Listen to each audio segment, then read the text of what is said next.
से इत्तेहाद मुस्लिमीन के प्रत्याशी के रूप में, कैंडिडेट के रूप में आप लोगों के बीच आएंगे। आजादी के वक्त की पार्टी जो हैदराबाद में थी और बैरिस्टर साहब के वालिद साहब लगातार जो एमपी रहे, अब ये पार्टी उत्तर प्रदेश में बहुत मजबूती के साथ खड़ी हो चुकी है। एक दलित फैमिली का साथ दीजिए, भीमराव अंबेडकर जी को साथ दीजिए। इनका मुहिम है, इनका छाप जो है वो है पतन छाप। ऑल इंडिया मजलिस इत्तेहादुल मुस्लिमीन के बिहार प्रदेश अध्यक्ष अख्तरुल इमान अमोर विधानसभा क्षेत्र के नदी कटाव से प्रभावित लोगों के बीच राहत सामग्री वितरण किया। इस मौके पर एमआईएम बिहार प्रदेश अध्यक्ष अख्तरुल इमान सहित पूरे अमोर विधानसभा के एमआईएम के टीम मौजूद रहे। नदी कटान में लगातार इनका घर भी बह के चले गए हैं। ये परिवार के पास ना तो छत पे कोई तरपाल है कि जिसके बदौलत ये रात काट सके, और ना ही इन लोगों ने आज कल से कुछ खाया है, क्योंकि नदी कटान में इनका सारा सामान भी बह के चला गया है। तिगलबैंक प्रखंड के एमआईएम के महिला अध्यक्ष पम्मी बेगम इस वक्त नदी कटाव क्षेत्र के दौरे पर है और उन्होंने कई इलाके का दौरा किया, साथ ही साथ नदी कटाव प्रभावित लोगों से मुलाकात की और हालचाल जाना, और साथ ही साथ जो स्थानीय प्रशासन से उनके मदद की गुहार लगाई। कोई तो सेकुलर के नाम पर वोट मांगेंगे, कोई तो कहेंगे कि मेरी मजदूरी दे दो, मेरी मजदूरी दे दो, वो मजदूरी मांगने के लिए आएंगे। मैंने ये विकास किया, मैंने वो विकास किया, मैंने ये किया, कुछ तो इन मुद्दों पर आएंगे वोट मांगने के लिए। मेरे भाइयों मेरी बहनों, आप मौजूदा हालात देख रहे हैं कि 2020 में जो हालात है। बिहार के अररिया जिला में ऑल इंडिया मजलिस इत्तेहादुल मुस्लिमीन इस वक्त मजबूत स्थिति में है। अररिया जिले के अररिया विधानसभा में ऑल इंडिया मजलिस इत्तेहादुल मुस्लिमीन के द्वारा एक सभा को संबोधित किया गया, जिसमें अररिया जिला के एमआईएम महिला अध्यक्ष गुलशन आरा ने लोगों को संबोधित किया। अब आप लोग भी झंडा उठाएं मजलिस इत्तेहादुल मुस्लिमीन का, एमआईएम का झंडा उठा करके, और लोगों को कहें कि अब हम लोग बेदार हो चुके हैं। अब असदुद्दीन ओवैसी साहब के हाथ को हम लोग मजबूत करने के लिए निकल गए हैं। अब अख्तरुल इमान साहब के हाथ को मजबूत करने के लिए निकले हैं। इन दलालों की जो है, दलालों की दलाली बंद कर देंगे। मेरी माँ बहनों, क्या आप लोग इस बार ऑल इंडिया मजलिस इत्तेहादुल मुस्लिमीन के साथ हैं? मेरे भाइयों बताइए, एक बार बताइए। तो एमआईएम आजादी के वक्त की पार्टी जो हैदराबाद में थी और बैरिस्टर साहब के वालिद साहब लगातार जो एमपी रहे, अब ये पार्टी उत्तर प्रदेश में बहुत मजबूती के साथ खड़ी हो चुकी है। और उसका रिजल्ट आपके सामने की लालगंज में आज हमारे सचिव साहब के तुफैल से बेहतरीन और शानदार ऑफिस का इफ्तिताह हाजी जनाब हमारे सदर साहब के हाथों से हुआ। आप लोगों को इस बात की बहुत बहुत बधाई, क्योंकि आज या कल पार्टी का वजूद, उसके संगठन का वजूद कार्यकर्ताओं से ही होता है। अब आज इस बात से मैं अब आगे बढ़ूंगा कि एमआईएम आज इतनी तेजी से जो आज आप पूरे हिंदुस्तान में देख रहे हैं फैल रही है, उसकी वजह आप लोग जानते हैं कि हिंदुस्तान के हालात, जब चारों तरफ अंधेरा ही अंधेरा, हम 70 साल 75 साल जिन सेकुलर पार्टियों को अपनी ढाल बनाकर उनके पीछे झंडा और डंडा और जिंदाबाद मुर्दाबाद करते रहे, वो पार्टियों ने जब अब वक्त आया है, जब चारों तरफ से दबाव बना, जब सरकारी मशीनरी बेगुनाह लोगों को बेवजह कानूनों में फंसाई जा रही है, जब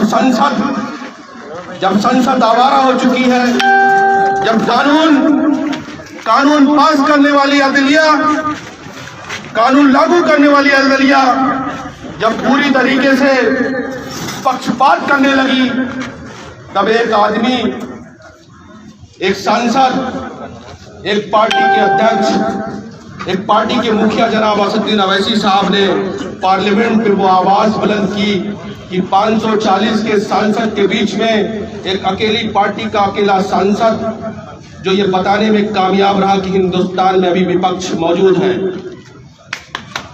और वो विपक्ष की आवाज इतनी शानदार रही मैं हमेशा कहा करता था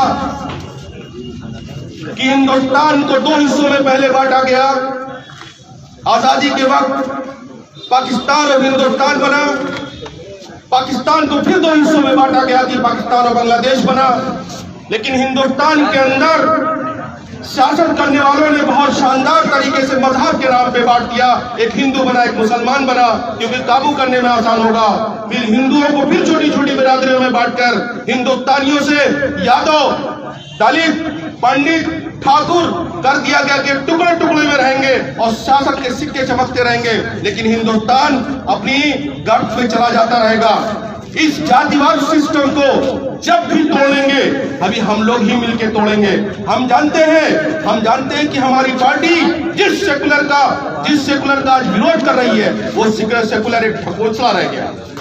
आपको सोचना होगा कि जुल्म 70 साल में गरीबी बढ़ती रही, 70 साल में बेरोजगारी बढ़ती रही, 70 साल में आप पीछे होते चले गए। मैं सिर्फ मुसलमानों की बात नहीं करूंगा, क्योंकि हम संविधान के दायरे में हर मजलूम, हर वंचित, दलित, पिछड़े, अगड़े जो भी लोग परेशान हैं, उनकी हमें क्यादत करनी है।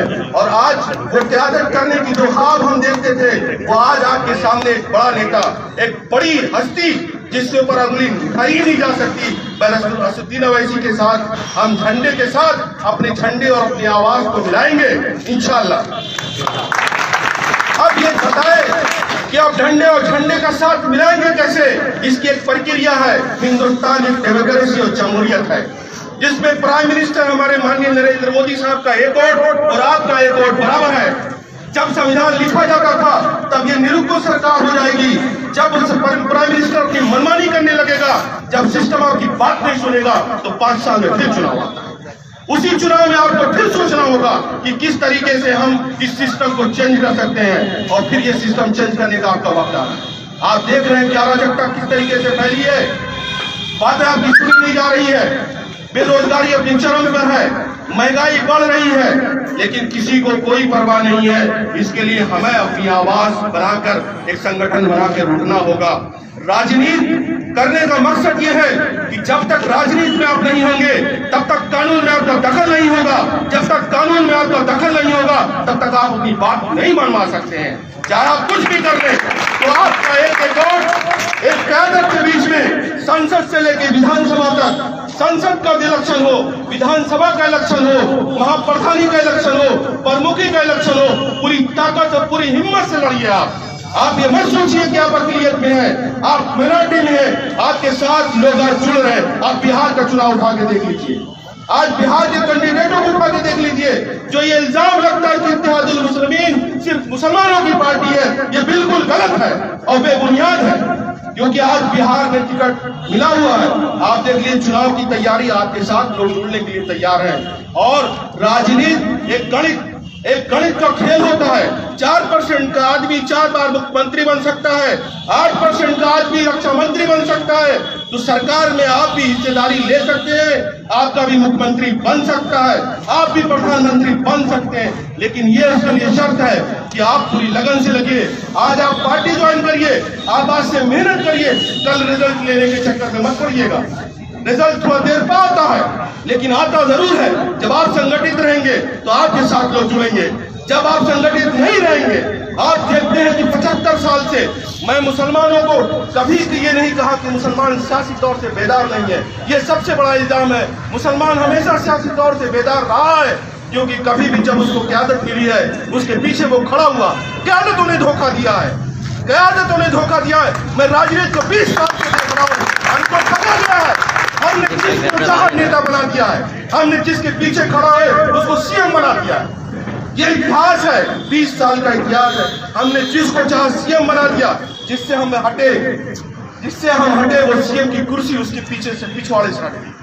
तो लेकिन हमें सत्ता में जगह नहीं मिली। तो हम ये चाहते हैं कि आप अपने संगठन को मजबूत करिए।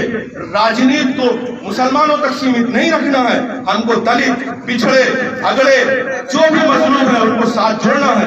राजनीति में दिमाग का इस्तेमाल करना है, जज्बात का नहीं। ये गणितों का खेल है, ये राजनीतिक गणितों का खेल है। आपका एक वोट बहुत बड़ा पावर है। आप जब मुत्तहिद होंगे तो आपके साथ गठबंधन होगा। आज आपकी सबसे बड़ी अग्नि परीक्षा बिहार है, उसके बाद आपका यूपी का जो 2020 या 2021 का पंचायती चुनाव है, यह रिजल्ट आपका 2022 का चुनाव तय करेगा। तो आप इस बात पे देखिए कि जो संगठन के लोग हैं, जो कार्यकर्ता हैं, जो पदाधिकारी हैं, पूरी लगन के साथ अगर लगेंगे तो मैं नहीं कहता हूं कि छोटा चुनाव जो होता है, जो पंचायती चुनाव होता है, उसको निकालना बहुत बड़ी बात है। मेरे हिसाब से नहीं है बड़ी बात। आप जीत के तो ढूंढिए, अपने लगन को लगाइए। ये गणित का खेल है। आप एक बार गणित में आ जाए, आप बेहतरीन है, 17% है, आप 20% है। राजनीति को आप अपने कदमों में खिला सकते हैं। राजनीति को अपने कदमों में जब तक नहीं लाएंगे तो संसद में 547 लोग बैठ के कानून बनाते हैं। तो कम से कम अगर आप अपने 40-50 सांसद बना दे, आप 40-50 विधानसभा बना दे, आप लोग आपको ये मनोबल तोड़ने के लिए कहेंगे कि आप तो सीएम तो बना नहीं पाएंगे, आप पीएम तो बना नहीं पाएंगे। मैं कहता हूं कि कौन पहले झटके में सीएम, ये जिस संघ की बात करते हैं, आज माननीय प्रधानमंत्री जी जो इस कुर्सी पे पूरे बहुमत के साथ आए हैं, इनको आने में 90 साल लगा है।